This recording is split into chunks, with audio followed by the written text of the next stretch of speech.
putting this out, particularly during this period of time while we're all at home. I'd like to jump back in and talk about our new normal prosthetics for implant overdentures and determine what that actually means. For a second, someone in the United States turns 65 years of age. And what that means as far as edentulism is that we still have a need for treating the fully edentulous patients. We have these 76 million baby boomers still healthy and wanting to enjoy life. Edentulism continues to grow as not only baby boomers, but even younger people tend to lose some or all of their teeth. 50% of the implant prostheses being done currently are overdentures, as opposed to only 27% being hybrids. Here's some unknowns that we're going to be facing after the pandemic, and there are many of those unknowns which we will have to find out and work our way through. But one of those is, what can and will patients be able to afford, particularly in the field of implant prosthetics, after we return to work and hopefully get back to some sort of normalcy. We don't really know what that's going to be, particularly with insurance coverages and patients themselves getting back to work and trying to deal with their financial issues. What we do know is what happened after the 2008 recession. And during that period of time, as I alluded in a previous webinar, I certainly found out some things that I could and could not do as well. And that was that hybrids and bar overdentures waned at that point in time because of the cost of doing those. Now, I will note that the all-on-4 procedures have become much more accepted and attractive to patients since 2008, but still we found that overdentures were quite a bit more attractive after the 2008 recession than they were before that. Some things that we do know about overdentures. The cost of doing overdenture is far less than that of doing a hybrid. In some cases, about 1/2 the cost prosthetically for doing a hybrid, whether it's acrylic or zirconia. It certainly takes us fewer appointments to be able to complete an implant overdenture. Prosthetics are more user-friendly, if you will. And the unsplinted overdentures are far more forgiving from a technical standpoint than bar overdentures or hybrids. So let's take a look at overdentures and what they allow us to do. Here's an example of an overdenture case that we did many years ago. The typical overdenture case, maxillary and mandibular. Here we are preoperatively. This was the patient's upper and lower denture prior to having implants placed. Occlusal problems, as you can see, as well as retention problems. So we put the patient into a soft liner while we placed implants in the maxilla and the mandible. I chose this case because it's a fairly typical case with 4 implants in the maxilla as well as the mandible.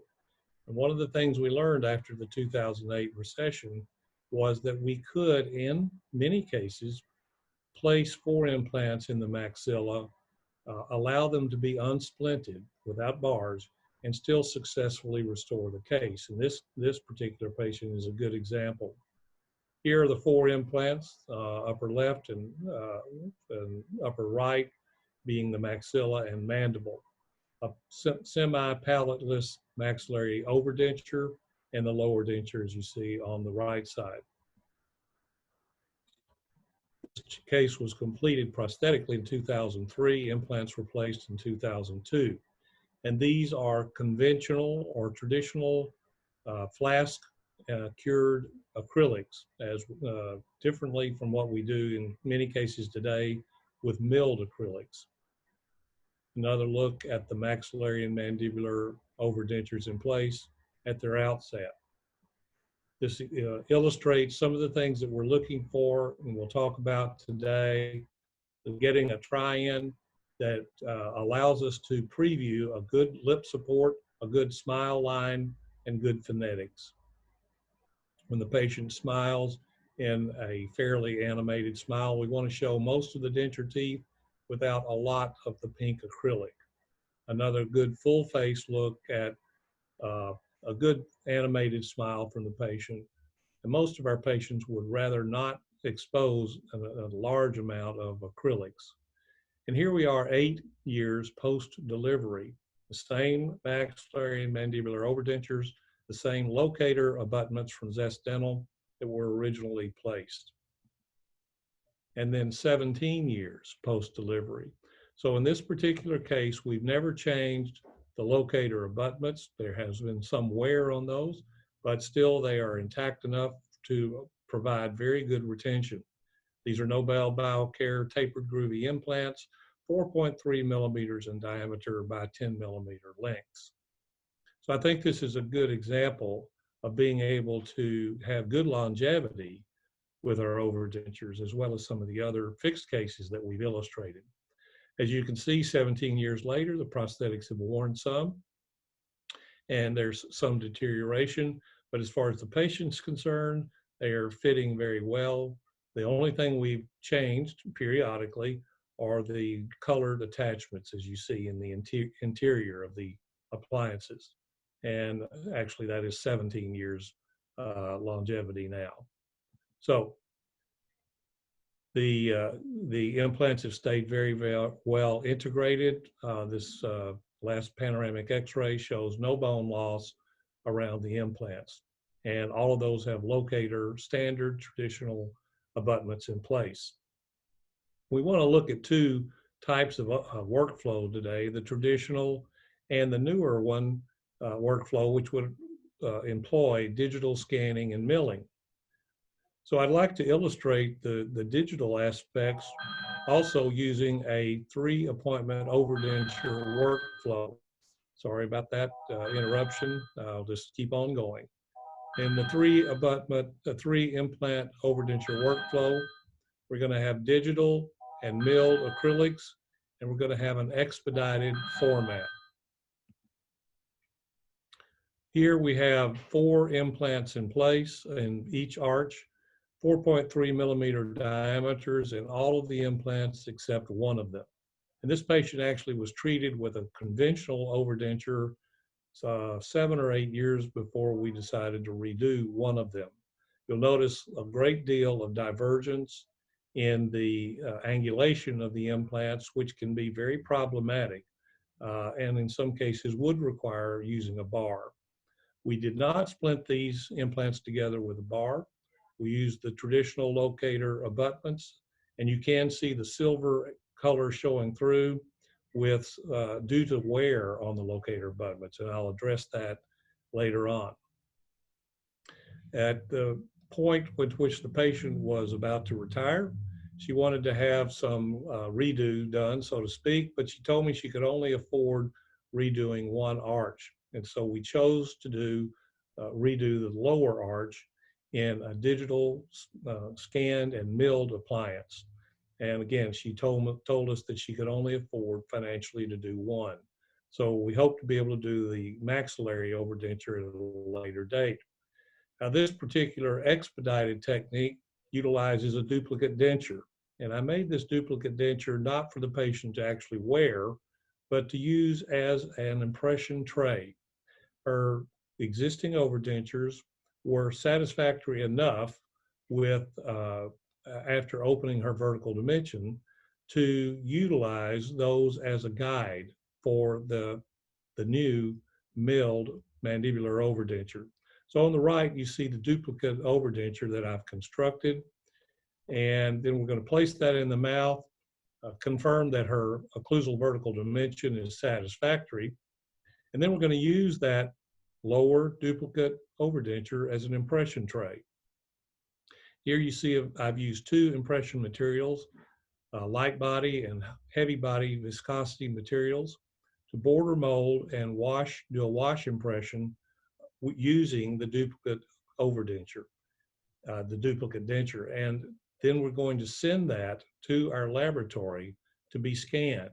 We will actually not be pouring any models or mounting models on an articulator. Everything will be done virtually to create a Trian and then the final overdenture. This is being done as we send the uh, impression of the duplicate denture to the laboratory.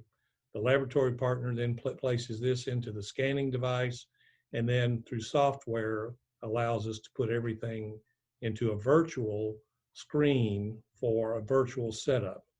Scanning and then setting up teeth for a virtual preview, as we call it.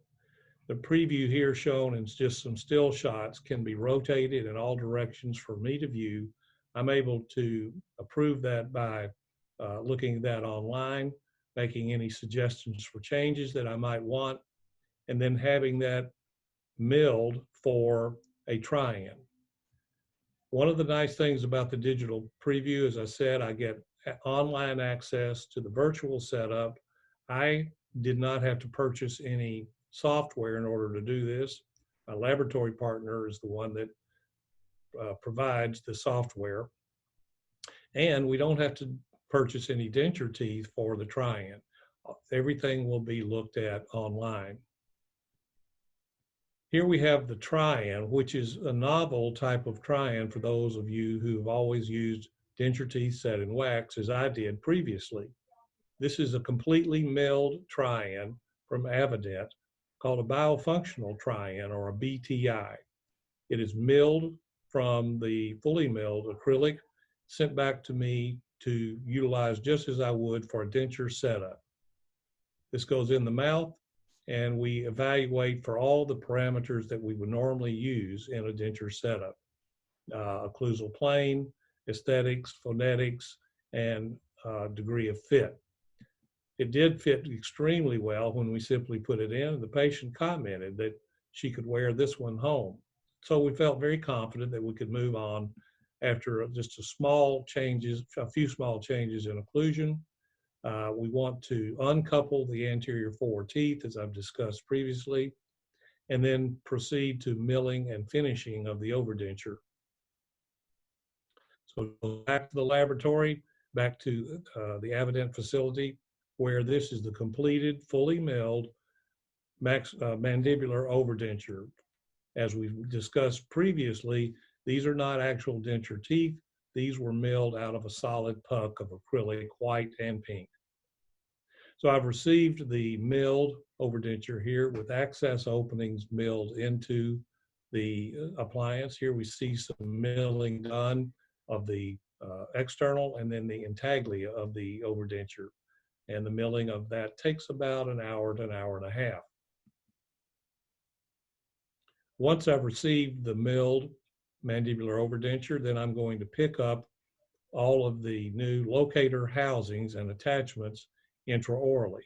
So here you see the metal housings that have been snapped on to the locator abutments, still using the patient's original locator abutments, and the white spacers that allow us to pick these metal housings and attachment up without locking the overdenture in place.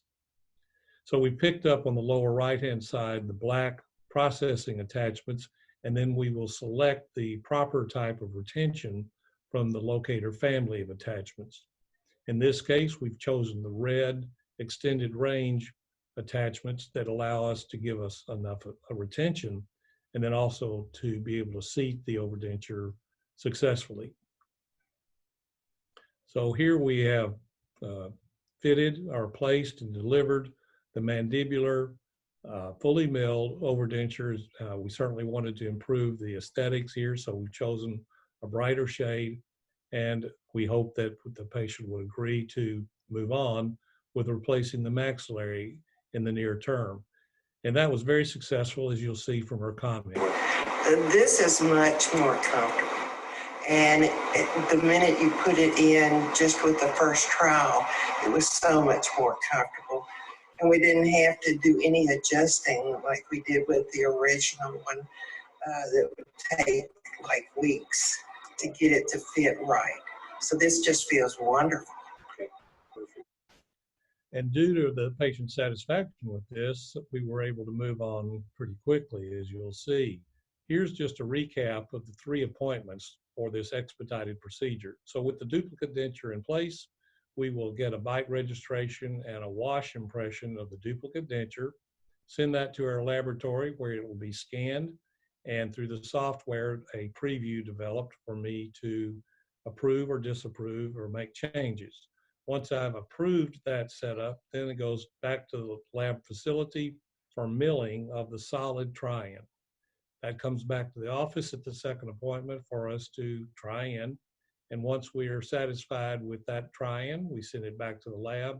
That will be rescanned, a new preview sent back to me if necessary, and then the case will be milled and delivered back to our office on the third appointment for delivery. It's even possible to bypass that try-in appointment if you're very confident of your parameters as far as bite registration. If you're very satisfied with the preview that comes back, you might even eliminate that try-in appointment and move on simply to a 2-appointment procedure. The next day after we delivered the patient's mandibular case, she told us she was ready to start the upper. So she was very happy with that. We moved on with the duplicate of the patient's maxillary overdenture, creating a new duplicate there simply for use as an impression tray, not for the patient to wear home for aesthetics. And then we will do the same procedure, a wash impression, a bite registration, sending all that back to our laboratory after our first appointment. And we will have a scan done of that and then a preview sent back to us, just a couple of screenshots of the various images that I'm able to look at and then change if need be, and then approve for the virtual setup, moving back into a milled Trian.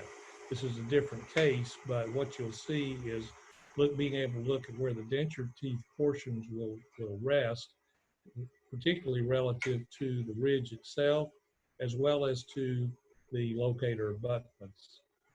As you see in this portion here, we're pretty close to the locator abutment. We're able to move those teeth or change that interface or that space over the locator abutment and then move on and create our Trian and or our final overdenture. Here's the Trian on the maxillary in place against the already completed mandibular overdenture. Once we've approved that, I like to take at least 2 or 3 or more bite registrations to send back to the laboratory for scanning. We can use the shade guide that is provided by the milling facility, or now we can coordinate whatever shade we want to with basically any shade guide that's out there on the commercial market, including Vita, Dentsply Portrait, as well as all of the other shade guides. At the try-in, we're looking at the midline to see if that is acceptable. It was. We also wanted to confirm our vertical dimension here with dots on the nose and chin. So we're using a Bowley gauge to confirm that the patient's closure at the occlusal vertical dimension is acceptable. We did note that there was a slight cant in the incisal edge position of the maxillary anterior teeth. So we noted that with photographs and instructions, and then sending that back to the laboratory, we're able to correct that in the virtual setup without having to do another try-in. So if there's actually no adjustments to the try-in, you can simply send that back to the laboratory and have the milling process done. Any changes that are made to the solid try-in are then incorporated back into the software. A new preview is created and then approved before finishing the case in milling. Here we have the completed maxillary milled, Avident milled maxillary overdenture. I've already picked up the attachments there in those photos, and we've completed the case with the new maxillary and mandibular overdentures. This slide illustrates the family of attachments available from the traditional previous locator attachment system. We'll look at the new system shortly, but in the traditional system, and you'll still be dealing with this a lot, you have 3 studded attachments with a dual retention, a stud that engages the center port of the abutment. And then on the lower line, you see these extended range attachments, which allow us to accommodate divergence in implants up to 40 degrees, 20 degrees per implant site. And we use those when we approach 10 degrees. Here we have the maxillary and mandibular overdentures in place, and the patient's full smile. I would like to also illustrate or emphasize the need for a phonetics evaluation at the Trian. And for that, I use these 4 sounds, the F, V, TH, T sound, and the S sound. And I use these tests in that order, building up to the most difficult sound to produce, which is always the S sound. I'd like to shift to the traditional attachment overdenture appointments, the 4 appointments that we typically use. First appointment being an implant level impression or an abutment level impression. If the locator abutments are already in place, then you may be able to keep those in place and just use those for your master impression. At the second appointment, we call that our records appointment, where we obtain a face bow, jaw relation record, and mount the case on the articulator.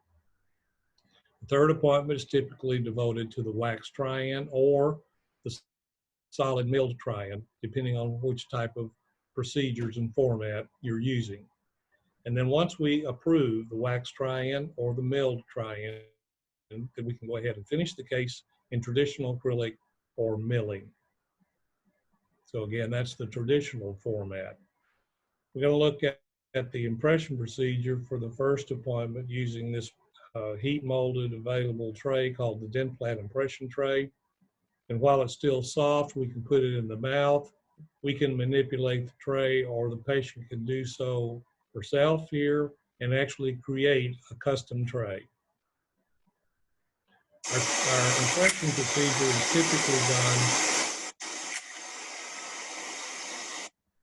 typically done with, our impression procedure is done with a 3-step approach. In the first step, we're going to establish occlusal tray stops. So here we have heavy DMG honeycomb material placed in these 4 little dollops of impression material. We'll seat those very slightly short of the vestibule. I do like to have the cheeks retracted to allow me easier access to get into the mouth, so there's an assistant holding these retractors behind the patient. Once we have developed our occlusal tray stops, I cannot overseat the tray. The second step allows me to get border molding done with 3 or 4 movements on the part of the patient. The patient first will manipulate the buccal vestibule with the pooch and smile. Will open wide to obtain the hamular frenum, and then we will occlude the nostrils, have the patient blow or cough in order to establish the post dam. Once that's completed, the third step is a wash or final border mold. So we're going to wash in a lighter viscosity material. Here we're using the light viscosity honeycomb material, and then we're going to inject all of this material into the vestibule and all around the impression copings. So we basically want to bury the impression copings in our impression material. Then we will seat the impression tray fully loaded and return once again through all of the border molding steps on the maxilla, the pooch and smile, open widely, and then occluding the nostrils while the patient coughs or blows. And then once that impression material is fully set, of course, we will retrieve the impression tray. And what you will have is a very pristine impression, generally with very good border molding areas of all the muscle attachments. Then that can be poured in your lab or sent to the lab for pouring. On the right side, you see all of the Implant impression copings have been placed into the impression, and now that we're ready for pouring the master cast. On the lower arch, of course, we did get a lingual border mold. So we, with the initial and the final border mold, the patient sticks the tongue straight out and side to side. And the pooch and smile here activates the master muscles, and the patient will actually deliver a very good buccal vestibule border molding for us. Once again, the completed impressions are in place. I'm using honeycomb rigid and light viscosity here. And there are several aspects of this impression material that I like. One of them is that the material does not tend to run as much as some of the other impression materials do. So that's the impressions are sent to the lab. The lab pours the master cast. The abutments are selected, in this case, the locator abutments, and the case is returned to our office. What we want to have is the retentive portion of the locator abutment or any abutment slightly supragingival. We don't want that buried down into the gingival sulcus. And the other thing that we do at the second appointment is a little trick called the lip ruler.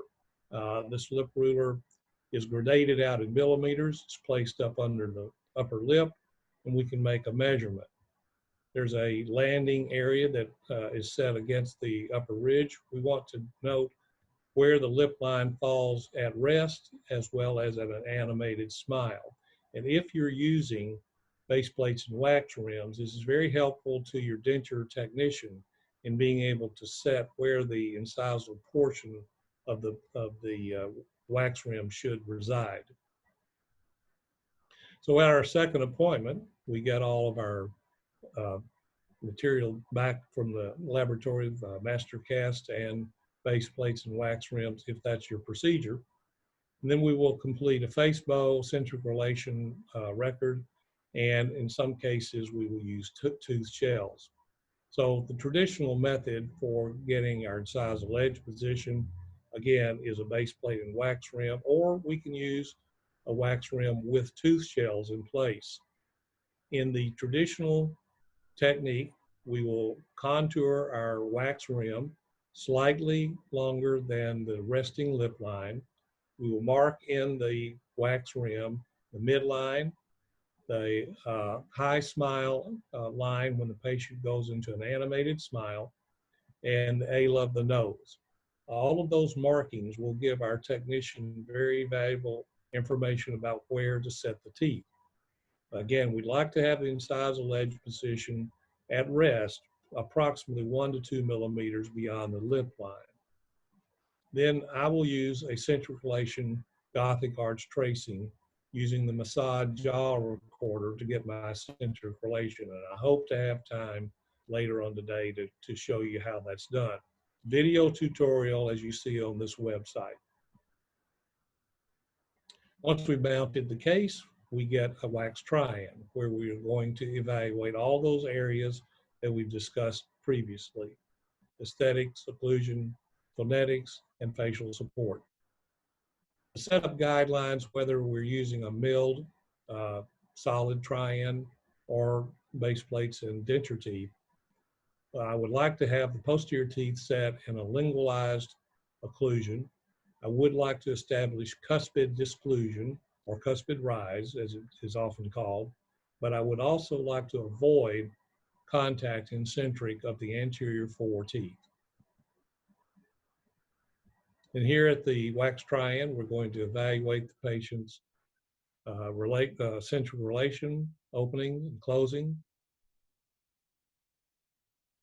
opening and closing. So that's the sort of setup we'd like to be able to see in the mouth as well as on the articulator.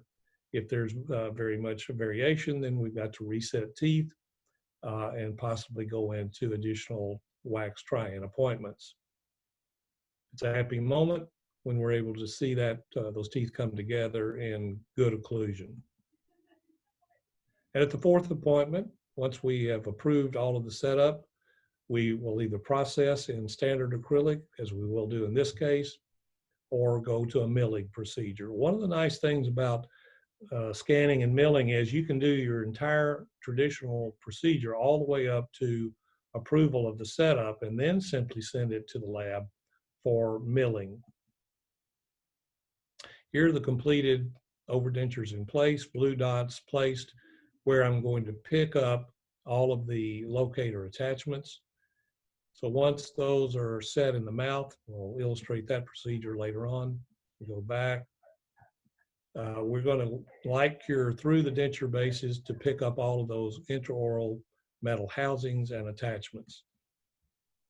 Again, we're using standard locator attachments in this particular case, before on the upper left and after on the lower right. Intaglia view of the lower overdenture. This again is not a milled overdenture. It's a standard conventional acrylic. And when I've used standard acrylic, I've always reinforced those denture bases with a metal casting. So here we have before and after picking up the attachments. Panoramic radiograph of the implants and the attachments in place. And again, those have stayed stable. Implants have stayed well integrated over the years. One of the problems with this case, however, is a wide divergence in the angulation of the implants.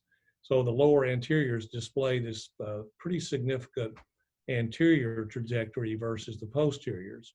And over the years, we found very severe wearing of the locator abutment to the point that the patient's retention was really poor.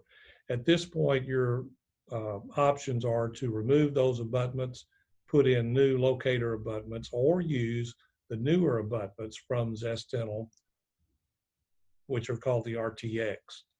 Here's an example of the traditional or legacy locator abutment, and on the lower right, the RTX, which does give us an increased degree of retention and a lower rate of wear. The RTX comes in these four retention levels, 0 to medium and high, all packaged together with the attachments and metal housings.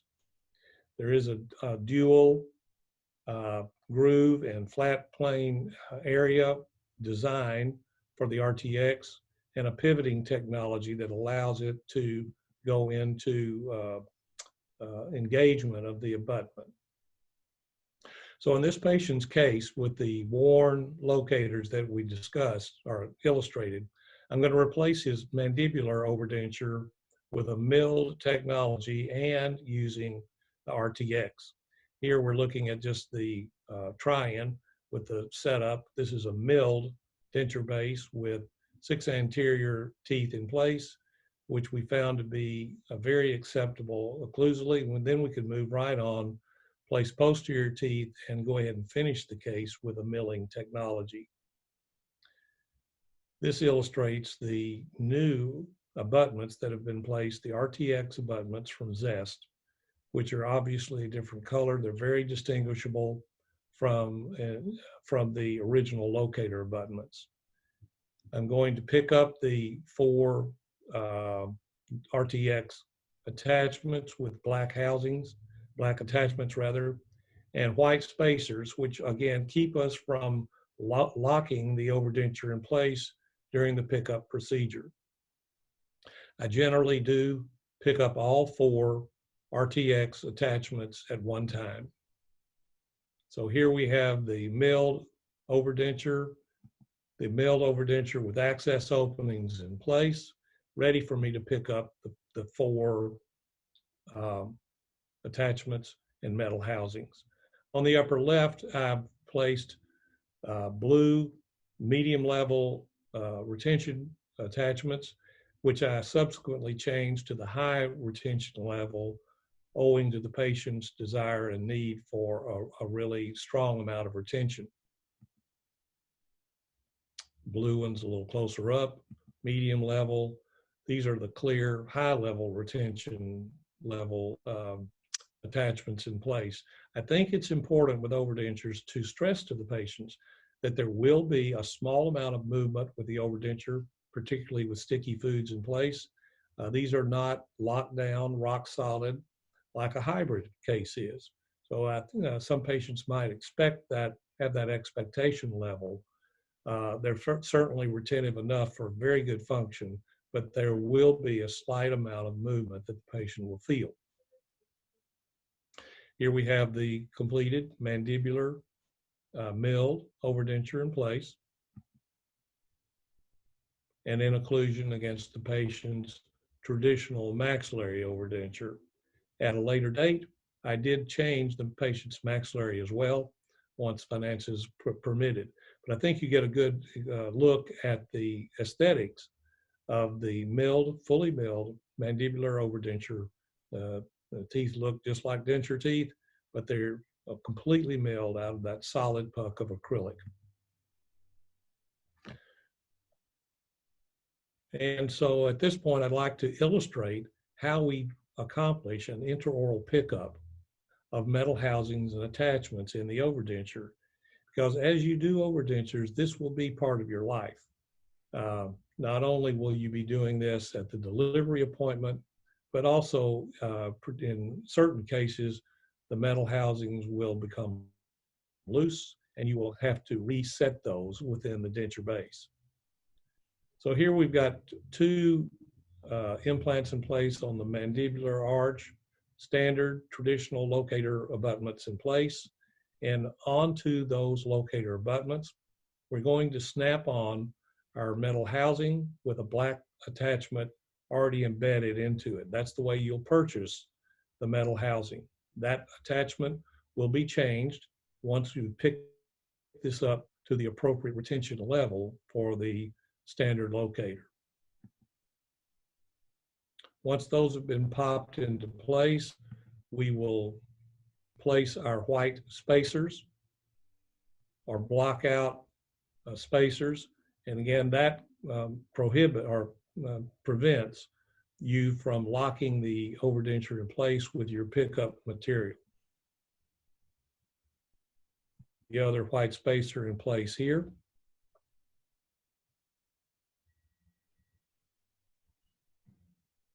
Okay. And then we're about ready to pick up these two sites. And again, this is a 2 implant overdenture, not a 4. So I'm going to use a light cured pickup material. I'm going to inject that around the metal housing first, and then fill the denture base.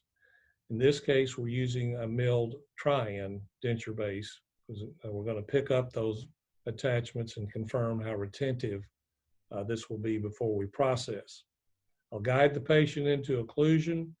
I've already painted blue dots onto the buccal and to the lingual aspects of the Trian to allow me to light cure through the Trian and solidify the pickup material. So with the patient in occlusion, we'll put our shield over and then light cure through the buccal and the lingual aspects. Typically going to light cure for at least 30 seconds on each site from the buccal, possibly a minute, and then I have the patient open and light cure 30 seconds to a minute from the lingual. These materials will self-cure or auto-cure in about 7 or 8 minutes, but by light curing, you're able to speed up the process. If you have an assistant with you and have 2 light curing lights, we can cure both sides simultaneously.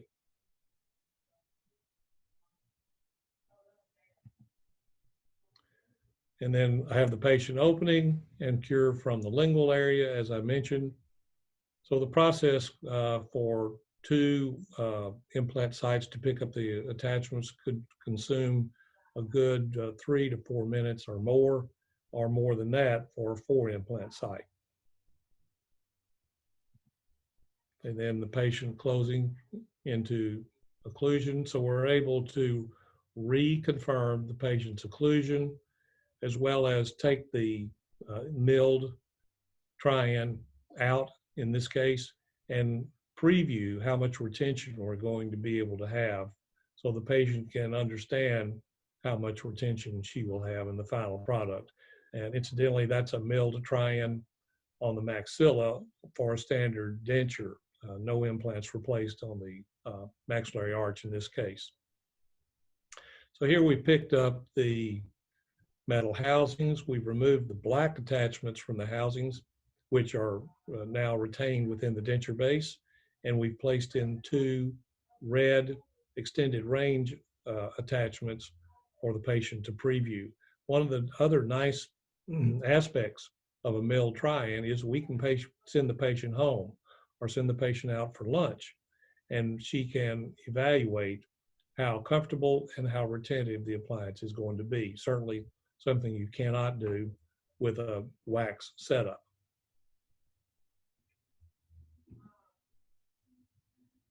Now I'd like to shift to illustrating how we can obtain centric relation at the patient's correct vertical dimension using a Gothic arch tracing. You know, I mentioned at our last webinar that this is possibly one of the most stressful procedures we have and one of the most difficult, finding centric relation, again, at the correct vertical dimension, so that when we do the Trian, we're always nervous about how well the patient's going to come together. Are we going to have an open bite that requires a lot of resetting? The Gothic arch tracing for me has been very, very helpful in consistently being able to reproduce a good, repeatable centric relation, and also, again, at the patient's correct vertical dimension. So here's the procedure for doing that and the armamentarium for doing that. Dr. Joe Masad and I developed the Masad Jaw Recorder, which utilizes this tracing pen, as you see here. That pen will be pushed or scribed against a table on the opposite arch with a marking pen on the table that allows us to create an arrow or the Gothic arch. So we utilize, in this case, an upper striking plate that is embedded into a light cured base plate. And then on the right-hand side, you see a base plate that has connected to it a lower pen holder. So the kit for the jaw recorder includes both the striking plate and the lower pen holder. As you will see, a ball bearing and the striking pin will be snapped through that hole in the lower pen holder. In order to get centric relation, we first must find physiologic rest position, and from that, we will then determine the occlusal vertical dimension. And then at that point, we will establish the Gothic arch tracing. You will see some tutorials at that website, nobilium.com, for further investigation. So here we have the patient at rest. We have dots on the patient's chin and nose. We've done this by having the patient exhale numerous times, come to rest, and instruct the patient to leave the lips slightly separated. I also use a phonetic technique by having the patient just pronounce the letter M and then have the patient come to rest. M, exhale, and come to rest with the lips slightly apart. And we remeasure that over and over until we get the same rest measurement at least 5 times consistently. And actually, you'll find that the patient will start coming to that same rest position pretty quickly. So if we have a theoretical separation here of 65 millimeters measurement at rest, we want to close the patient anywhere from 1 to 5 millimeters to create centric relation or the occlusal vertical dimension. We close through our freeway space from rest position to occlusal vertical dimension 1 to 5 millimeters. So if this were 65 millimeters, we want to close the patient somewhere between 60 and 64. Again, having the patient exhale after saying the letter M, and we will have the OVD come 1 to 5 millimeters inside the rest position. With the striking plate and the lower pin in place, then we will continue to measure that until we can develop that 64 to 60 millimeter measurement. The pin can be lowered or raised through the ball bearing that it's attached to in the lower arch to increase or decrease the vertical dimension. And once we establish that reduction in vertical dimension from rest position, we're ready to do the Gothic arch tracing. Another aspect of the Masad recorder is that the striking pin, being in a ball bearing, can be rotated in any direction to create the more ideal perpendicular relationship to the striking plate. So once we have established the patient's closing at the correct occlusal vertical dimension, and in this case, we're just going to say that's a hypothetical 61 millimeters, then we are ready to have the patient close against the striking plate, move the lower jaw anteriorly, posteriorly, and laterally to create the Gothic arch tracing.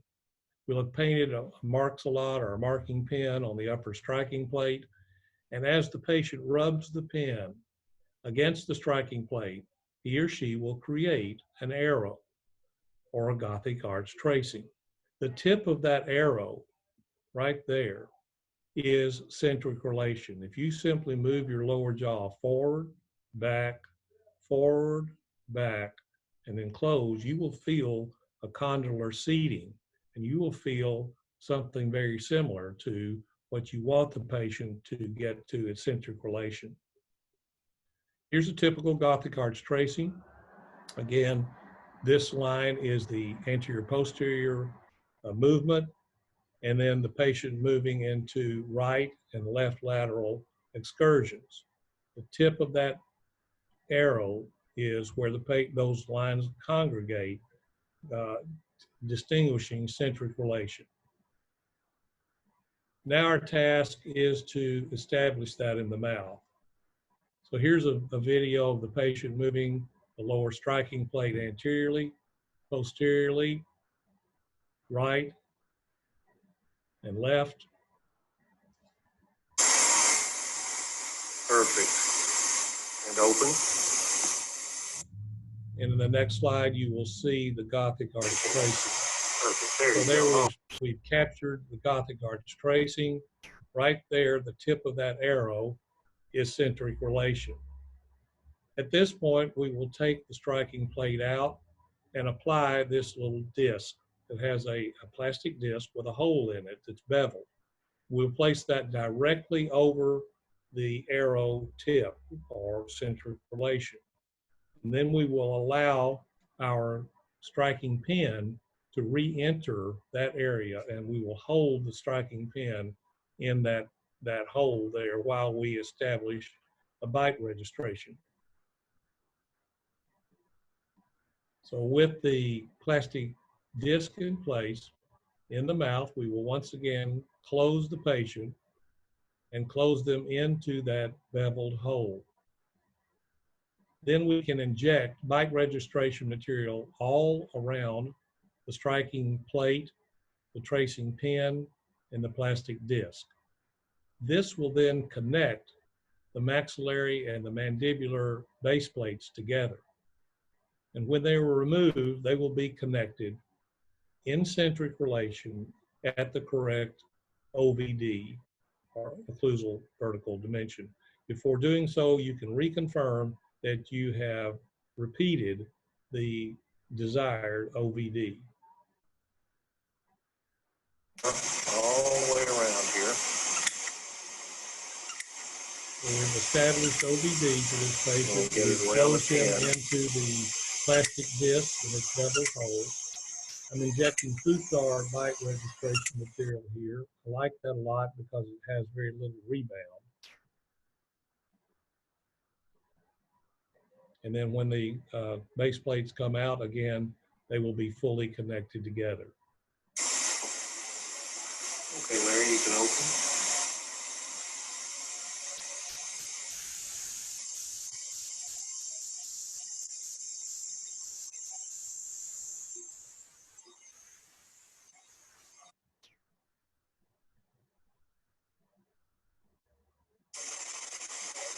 Here we have the connected base plate, maxillary, and the imprint of the patient's natural dentition on the maxillary, his lower striking plate with pin attached on the lower. We can take that now and mount our maxillary model and mandibular models together. If you've used a face bow, you've already mounted the maxillary cast. You will simply mount the mandibular cast to the maxillary using this bite registration. If you've not used a face bow, you will simply use a flat plane articulator to mount both casts using both base plates. Once again, I find the Gothic arch tracing to be very helpful in allowing me to get a good central relation record accuracy without having to manipulate the patient into centric relation. Of course, there are other methods, whatever works best for you, but I would suggest that you look at this and you can Google the massage jaw recorder and look at some of the tutorials on that, or look at this webinar again.